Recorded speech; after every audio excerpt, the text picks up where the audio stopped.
For women and children, like during disaster, if they are at a evacuation center, I think the women and children should be put separately.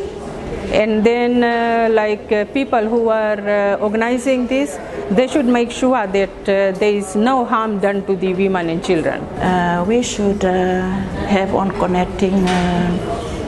connection with our families, especially to our children. And in a women's club we are in, and in a community we should have always have not only one or twice, we should have on connection, connecting with them and telling them, and our neighbors to our friends in the community as a whole. The children, in order to do that, we have to know that in every decision making, women are included, and ensure that the children are in secure place. More trainings and awareness to be done in community clubs and district level.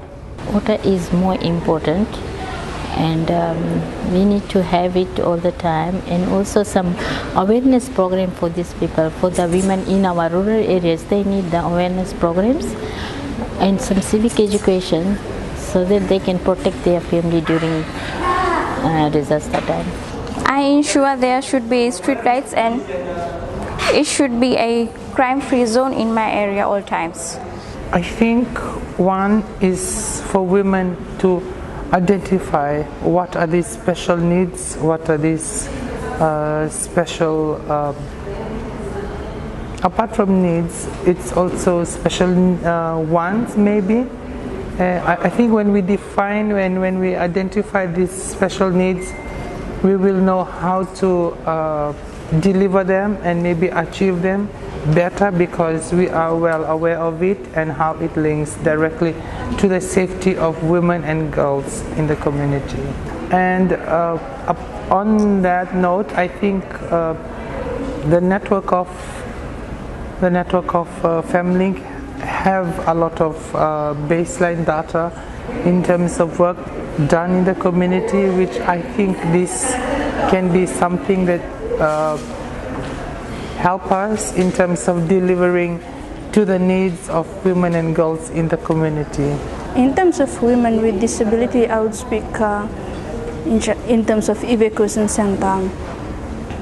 For protection of children and women with disability, we would assure that the evacuation center it's accessible, and also we need a privacy area whereby women with disability can feel secure and be protected. The only way that we could do that is that women to be included in planning and decision-making processes, whether it's in local government or whether they are represented in parliament. Actually, in my community, I will ensure that during a community meeting, we really need to raise this issue of for the benefit of the children in my community. Not only that, the disability as well, and the young oldies in my community. So what I will ensure is for us to work together and to prepare ourselves for the coming disasters. It is important to understand that we already have an existing mechanism, and that's the Women's Weather Watch National Consultation. And from this particular platform, the information that are gathered thus far is important that it's disseminated not just to the stakeholders at the state level, but to the communities where they are also able to access this kind of information. And I think fairly the Women's Weather Watch consultation also provides not just a gender perspective or a rights perspective, it also provides the realities of what women go through and what is her recommendation basically. And I think that's the essence of the national consultation. So it's already existing, and I think we need to constantly not strengthen but utilize this current mechanism.